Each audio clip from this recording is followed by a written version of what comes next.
그럼 동일시를 잘 해야 되는 게 중요한 일이고, 이 병을 고치는 지름길은 본인이 각자가 내가 어떤 사람이다, 자기 동일성을 찾아내는 게 가장 지름길이라고 나는 봐요. 그래서 그래 할 적에 병도 빨리빨리 낫고 올라오게 되는데, 그래서 처방은 뭐냐? 처방은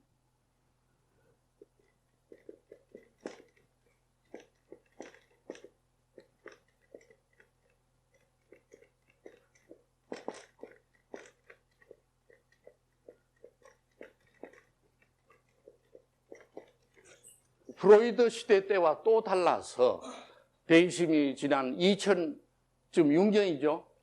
2006년 오늘날 볼 것 같으면은 동일시를 어렵게 하는 요인이 너무나 많아요.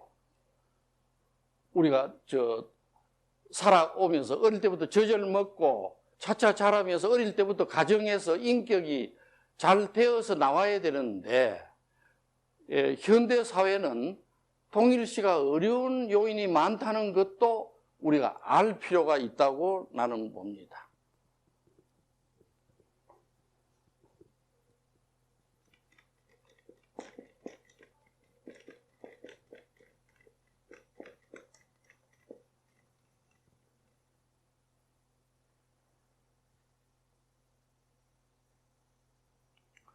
첫째는 아버지가 없다고 하는 것은 조금 전에 말씀드린 바와 같이 현대 사회에는 아버지가 너무 바쁘구나, 너무 또 경쟁에 바빠서 집에 오면 보통 녹초가 돼요. 그래서 정말로 강한 지도자도 있긴 있는데 대부분은 약합니다. 한국에. 한국에서 강한 아버지는 누구죠? 강한 아버지는? 예? 전두환 선생 같은 분은 강하죠. 그런 분이 많지 않아요, 한국은. 그래서 아버지가 없거나 약하다고 하는 사실이 현대를 사는 한국인들로 하여금 동일시를 어렵게 하는 점이라고 봅니다. 아버지로부터 양심을 배워야 되고 아버지로부터 살아가는 기술을 배워야 되는데 그렇지를 못해요.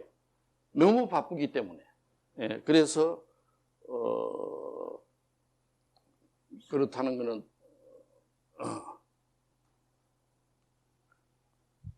보통 자식이 아버지를 경멸하거나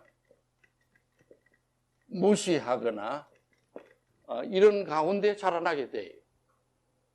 다 그런 건 아니지만 대체로 그러니까 동일시를 할 수가 없는 거죠.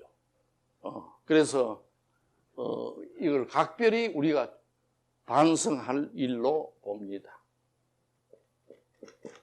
그 다음에 현대 사회는 어머니가 모성애가 강합니까? 약해집니까? 예? 예? 모성애가 점점 약해지고 있어요. 모성애는 약해지는 대신에 유착은 시키려는 사람들이 많아요.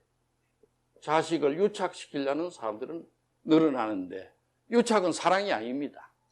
그래서 모성애는 점점 약해지고 있는 걸 우리가 볼 수 있어요. 그걸 어디서 그러면 알 수 있냐? 내가 가정부분에 40년 이상 보니까 알겠어요. 40년 전에 10년 전까지는 이혼을 할 적에 어머니가 죽어도 자식을 데려가야 된다고 그래요. 그 자식만은 데려가서 내가 키운다고. 그래 묻거든. 돈이 없는데 어떻게 키우겠냐 하면 죽는 한이 있더라도 키우겠다 이러거든. 10년 전에 김영삼 정부 들어오고 나서는 안 데리고 가겠다는 어머니들이 점점 늘어났어요. 5년 전부터는 김대중 대통령 이후에 보면 자식이 혹이라고 그까지 그걸 내가 왜 데려가요? 이렇게 하는 사람도 많이 들었으나. 그러고 꼭 데려갈 것 같으면 돈을 미리 좀 받아야 된다 하고. 모성애가 점점 급속도로 식어져 가고 있어. 이거는 여러 가지 원인이 있겠지만은 한국 사회가 50년 전에 비하면 아주 잘 살게 되었는데 지금 모성애는 급격히 떨어지고 있는 걸 볼 수가 있습니다. 또 모성애 대신에 자식을 자기 편으로 만들어서 유착시키려고 하는 이런 현상은 많이 또 볼 수가 있기 때문에 더 해로운 일이 일어나고 있다. 이렇게.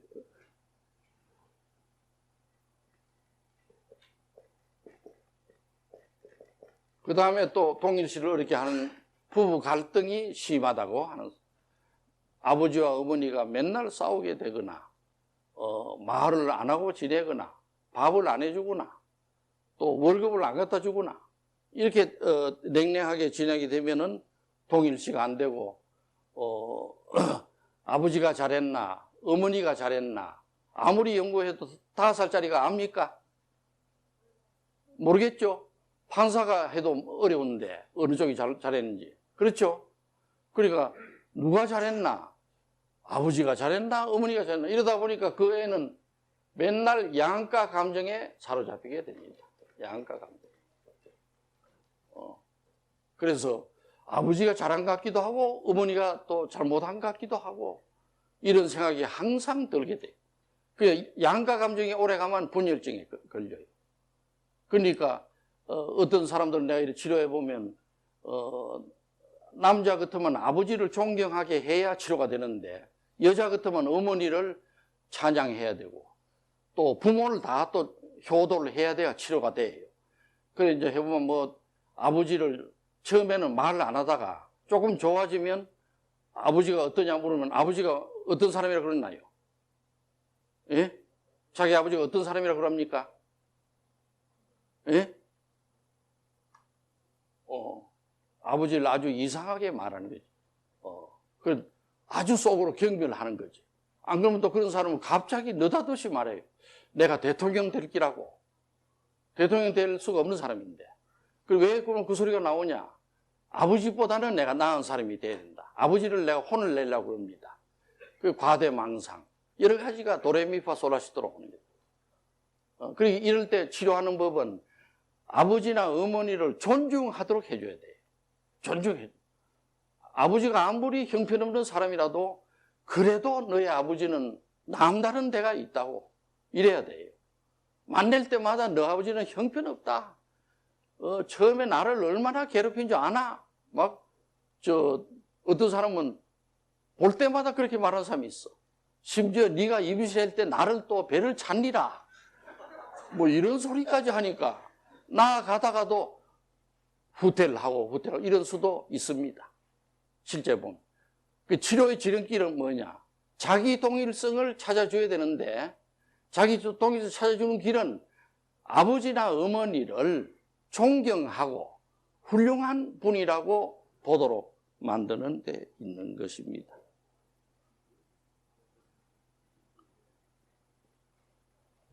현대사회가 동일시를 하기 어려운 주의는 늘 내가 지적하는 것처럼 서양 문명이 가져온 물질 중독증과도 관계가 있습니다. 물질 중독증.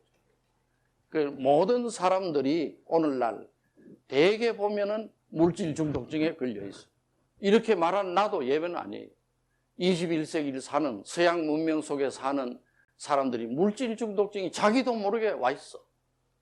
친구를 오래간만에 만나도 말하자면 아무 하는 일도 없고 돈도 한 푼도 없다 하면 그만 경멸하게 돼. 뭘 했나 그동안에 이렇게 됩니다. 사람의 가치가 따로 있는데 그래서 이 서양 문명이 16세기부터 시작한 오늘날 서양 문명이 많은 발전을 가져오고 인간을 건강하게 행복하게 만들었지만은 물질 중독증을 가져온 것은 참으로 우리가 주목할 필요가 있는 것이라고 나는 봅니다. 그래서 이 문제를 어떻게 우리가 슬기롭게 대처하는가 하는 이것 때문에 어떤 사람들은 학생 때 데모하던 사람들 이런 사람들은 아이고 한국이 자본주의가 잘못됐다. 가진 놈들 때문에 망했다. 또 강남에 사는 놈들 때문에 우리는 못 산다. 이런 엉뚱한 생각을 해가지고 무슨 사회를 하더라. 무슨 사회를 만든다 그러죠. 양극화가 무엇이 어떠는 해가지고 막 다 때리고 부수고 있는 사람이 있어. 우리나라에. 그것도 안 됩니다. 한국은 오늘날 발전한 이걸 토대로 서양의 잘못된 거는 고치고 물질 중독증은 잘 넘어서고 하는 길로 가야 된다고 생각을 합니다. 그 다음에 끝으로 말하는 것은 이 한국은 도양사회죠. 그렇죠? 도양사회가 급격히 서양화되면서 오는 급성적 변화 사회, 급성적 변화 사회라는 것도 집안에서 아버지의 역할을 잘못 찾게 만들고 있다. 그래 아버지가 도양적으로 살아야 될지 서양적으로 살아야 될지 모르고 어머니도 도양적인 어머니죠. 서양적인 어머니. 그렇기 때문에 이런 요인들이 있다는 것을 우리는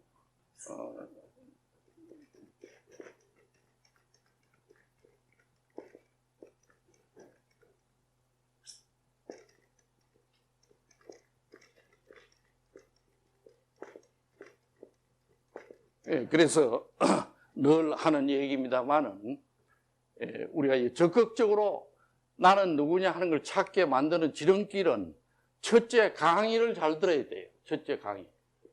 치료적 강의. 토요일마다 이어서 하는 강의를 잘 듣고 토요일 못 들은 사람은 또 다른 날도 와서 혼자 들어보면 되니까 잘 들어야 됩니다. 이걸 들어보면 이 안에 그 키 포인트가 있기 때문에 강의를 잘 들어서 가정에서 나는 잘할 때 어째서 자아동일성을 확립 못했다. 그러니까 어떤 점을 나는 고쳐야 되겠다 하는 걸 강의를 듣고 고치고 그 다음에 소집단 이게 굉장히 중요해요. 자율적 소집단을 우리가 하고 있고 내가 코멘트를 하는데 굉장히 중요한 겁니다. 여기 30명이고 35명이고 모여서 각자가 마음을 열고 얘기하다 보면은 자기가 어디가 잘못됐다는 걸 알게 돼요. 어렸을 때 부모와의 관계가 어땠다는 것도 자연히 알게 됩니다. 이래가지고는 자기 동일성을 빨리 찾아내야 돼요. 내가 이래서 이랬구나 하는 걸 찾아내야 되고. 그 다음에 통찰 노트. 통찰 노트는 늘 내가 문제를 주고 하는데 문제가 몇 개가 나가나요? 4개가 나가죠. 그러니까 큰 문제가 하나 나가고 A, B, C, D가 나가죠. 큰 문제다. 이거는 괜히 문제를 주는 게 아니에요. 내가 그 사람을 파악을 하고 있기 때문에 이 사람은 어느 문제를 주면 좋다 하는 걸 내가 다 알아요. 그래서 그 문제를 그때 주고 또 적어놓은 걸 보고 그 다음 문제를 또 주고 이래 해서 목적은 어디 있냐? 자기 동일성을 찾아내도록 하는 겁니다. 자기 동일성을. 자기 동일성이 자기 정체성이라는 말로. 같은 소리입니다. 예. 찾아내도. 자기는 나는 뭐 이런 사람이 나는 잘 알아. 이렇게 생각해도 이외로 모르는 수가 있어. 그걸 분석적으로 쭉 찾아주는 이런 문제를 주면은 그 문제에 따라서 한참 쓰다 보면은 자연히 자기를 알게 돼요. 또 현실도 알게 되고 그래가지고 치료가 되도록 하는 길인데 자세한 얘기는 할 필요 없이 여러분이 잘 아시는 바와 같으리라고 봅니다. 그럼 오늘은 나는 누구인가? 자기 동일성의 문제에 대해서 강의 말씀을 드렸고 잘못된 나, 자기 동일성을 이룩하지 못한 나는 지금이라도 치료 중에 빨리빨리 찾아내가지고 자기 동일성을 새로운 자아를 만드는 그런 길로 가는 것이 치료다 하는 얘기를 하고 싶습니다.